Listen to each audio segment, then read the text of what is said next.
Hello friends, welcome to another episode of The Great Voices. Today, George London, the mighty Canadian bass-baritone whose massive dark-hued voice, like polished obsidian, and whose charismatic stage presence made him one of the most sought-after singing actors of his era, but whose career was cut short by one of the cruelest twists of fate imaginable. He was born George Bernstein in Montreal, Quebec on May 30th, 1920, into a family of Jewish immigrants originally from Russia. Looking for new opportunities, the family moved to Los Angeles when George was still a teenager. He loved the bustling, exciting arts and music scene in California, and it was here that he knew he belonged. Tall, with athletic build and dark good looks, he could have easily found his way to Hollywood, but his passion for singing won out in the end. After completing his studies at Los Angeles City College, he auditioned for a place at an opera workshop led by Hugo Strelitzer, who immediately saw the potential in the young man, in particular his stage presence, which, quote, revealed an amazing sense for the stage and a dramatic instinct that was his in his blood and cannot be taught. Few singers can boast that they made their professional operatic debut at the fabled Hollywood Bowl, but that's exactly what George did in 1941 as Dr. Granville in Verdi's La Traviata. Future engagements only to serve to confirm that this was a voice of great promise, and for a number of years George was on tour as part of the bel canto trio, along with soprano Frances Yiend and a young tenor named Mario Lanza. His first big break came in 1951 when he was invited to sing at the Bayreuth Festival as the tortured Amfortas in Parsifal. He suffered nobly as the injured head of the Knights of the Grail, and the rave reviews garnered led to another auspicious debut later that season when he made his first appearance at the Metropolitan Opera in New York as Amonasro in Verdi's Aida. He more than held his own in a cast that included Zinka, Milanov, and Mario del Monaco, with the critics being unanimous in their praise. The notoriously cranky Virgil Thompson wrote of George, quote, beauty of voice, perfection of musical style, and a stage power, both by personal presence and by dramatic skill of the very first class, are his. Last night he took his place among the greatest singing actors we have any of us known or remembered, and he did it without seeming effort or immodesty, so naturally authoritative were his presence and his art. Despite the size of his voice, it was surprisingly agile, something that allowed George to excel in two Mozart roles that suited him perfectly, Don Giovanni and Count Almaviva in Le Nozze di Figaro. In both roles, he was in equal measure charming, seductive, ruthless, predatory, and cruel. His Count was a man not to be trifled with, and with a genuine threat to Figaro and Susanna's happiness. Here he is singing in recitative with Hilda Gudin and Giorgio Tozzi, and then the aria Vedrò mentre io sospiro from the Saturday afternoon broadcast of February the 11th, 1958. E perché postimerico stamattina si austera? Colpaccio chi diceva? E dal basir chi per me ti parlò? Ma qual bisogno abbiamo noi tutto sì? È vero, e mi prometti poi se tu manchi con mio. Ma la confessa tenerà in fiaschetto. E fu pretesto, parlato non avrai senza di questo. Carissima, Che gente, e mi ha senza il pro. morditevi la bocca, o signor spettro.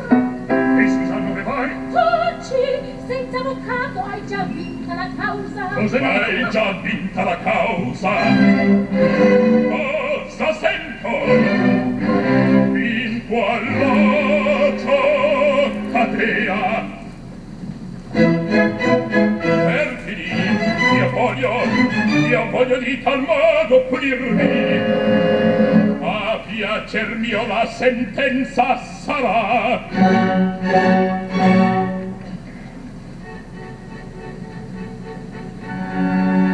Ma se pagasse la vecchia pretendente, pagarla in qual maniera? E poi ve Antonio che all'incognito figuro ricusa di dar una nipote in matrimonio.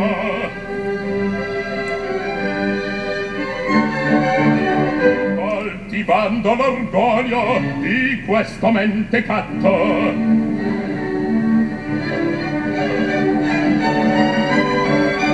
da giovane raggiro.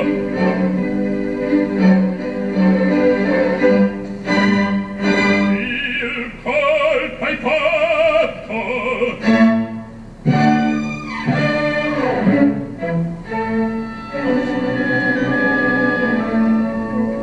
Vedrò mentre io sospiro, felice osservo mio.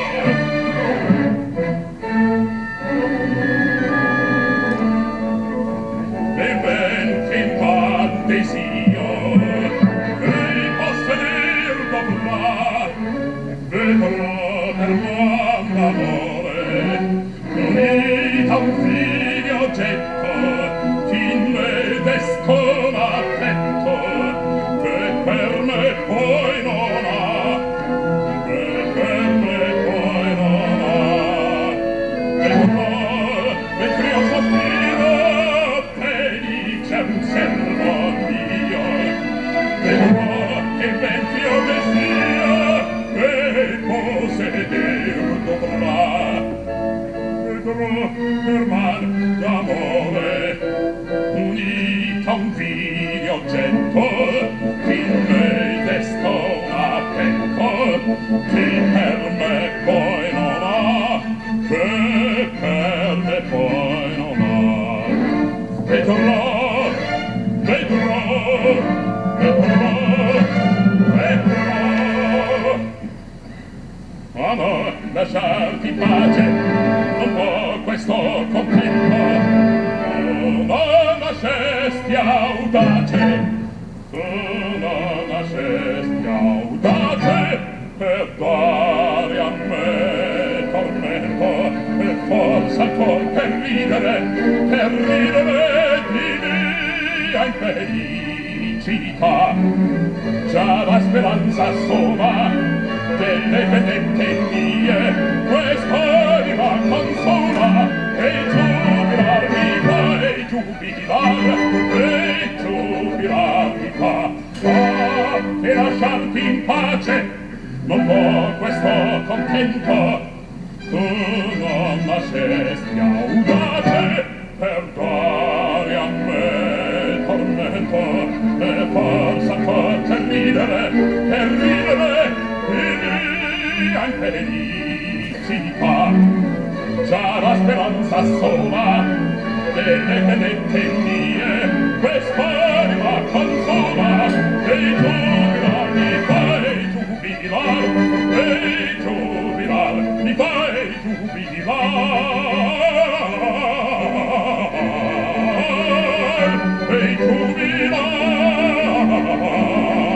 mi fa, e giubilar mi fa.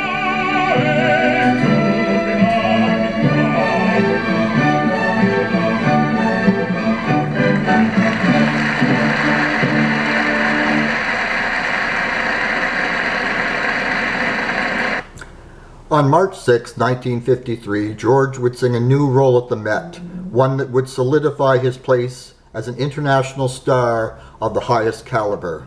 The title role in Mussorgsky's Boris Godunov. The role of the tortured, tormented Tsar was perfect for George, something that comes across in the 3 Saturday afternoon broadcasts in which he starred between 1953 and 1961. In the Met's production, Boris topples down a flight of stairs as he dies, something which likely gave the Met's general manager Rudolph Bing fits. In all 3 broadcasts, you can almost count every single step as George hits the stage. His superb acting and singing can also be enjoyed in filmed highlights for the Bell Telephone Hour and The Voice of Firestone that can still be found on YouTube. At the height of the Cold War, George became the first North American invited to sing the role at the storied Bolshoi Theater in Moscow. Audiences and critics alike roared their approval, with one critic writing, quote, "The American bass-baritone George London received a standing ovation at the Bolshoi Theater tonight for his performance in Russia's greatest national opera, Boris Godunov." It was the first time that an American had starred in an opera on the stage of Moscow's largest opera house, and at the end of the third act, the audience of more than 2,000 persons rose and applauded the 40-year-old singer for 8 curtain calls. In his other Russian role at the Met, he was an ideal Eugene Onegin. Two other new roles that George sang at the Met for the first time in 1953 reveal his artistry at its finest: the corrupt chief of police Baron Scarpia in Puccini's Tosca, and the noble, steadfast Wolfram in Wagner's Tannhäuser. His Scarpia is cruel, calculating sadist, who toys with the diva's emotion in Act 1 before his assault becomes overtly physical in Act 2.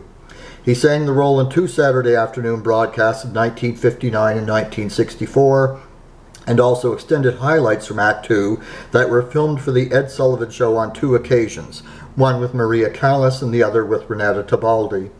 His Wolfram can also be enjoyed in two radio broadcasts and was praised for his elegance of singing, especially in the Song to the Evening Star in the third act.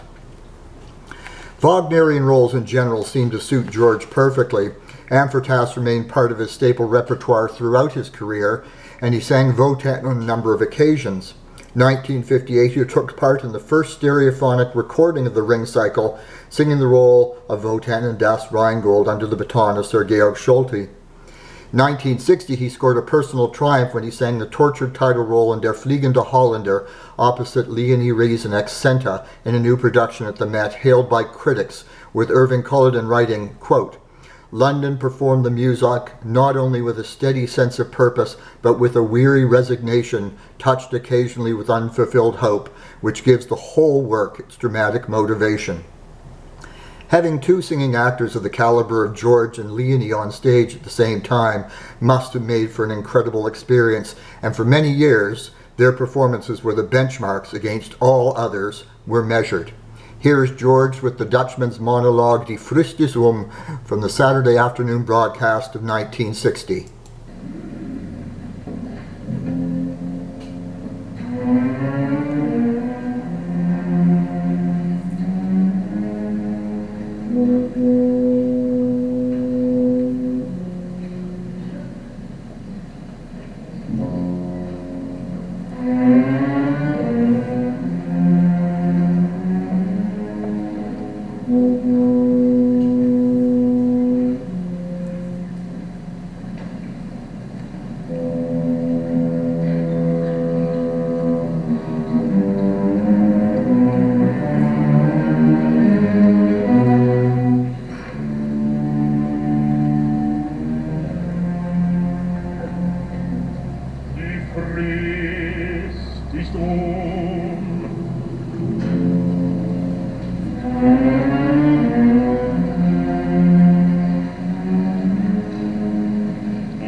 Verstrichen sind 7 Jahre.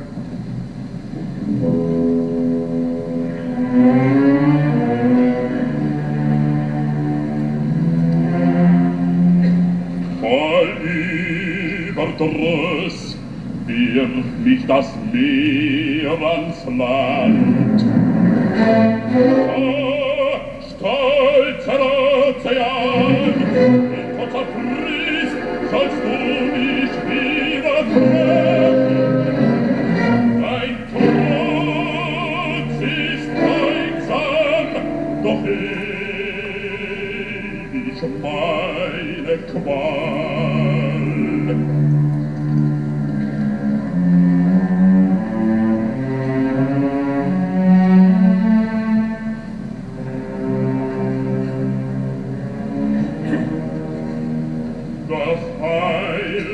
Das auf dem Land ich suche, nie werd ich es finden.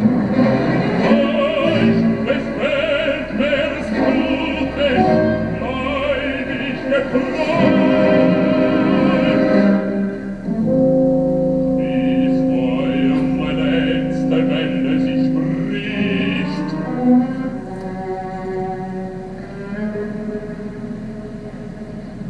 und euer letztes Nass versiegt.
Then, at the height of his powers, fate stepped in.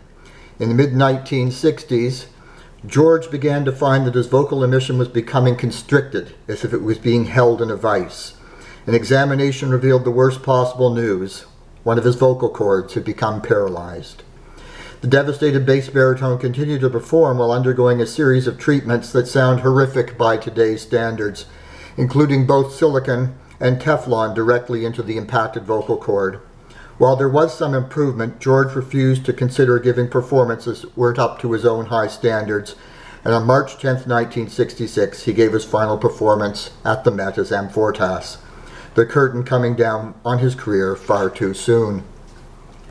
In retirement, he kept busy, and in 1971 he established the George and Nora London Foundation, which provides annual grants to young singers looking to further their careers. He directed a ring cycle in Seattle, and in 1975 also briefly served as the general director of the Washington Opera.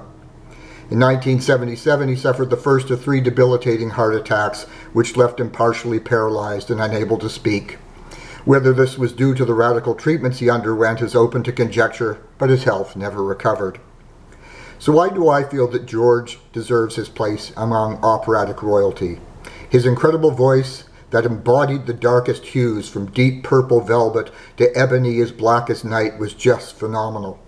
His soft singing, as Wolfram, was just as effective as his thunderous condemnation of his daughter as Amonasro, and while it might not have come across in recordings and broadcasts, his many preserved appearances on television give us a sense of his charisma and stage presence, with the performance of Iago's Credo being absolutely spine-chilling.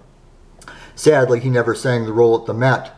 Another role for which he would have been ideal was Nathaniel Massenet's Thais.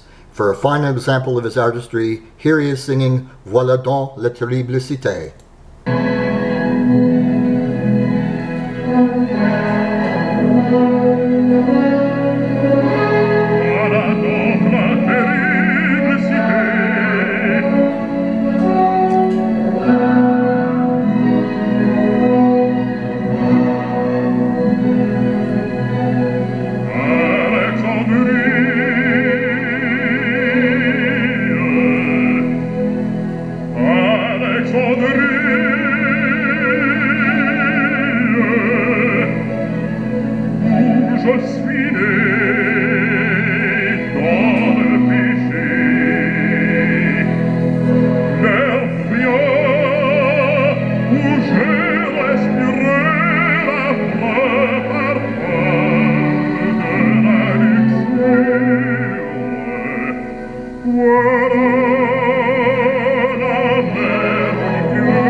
La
Towering, titanic, ultimately tragic.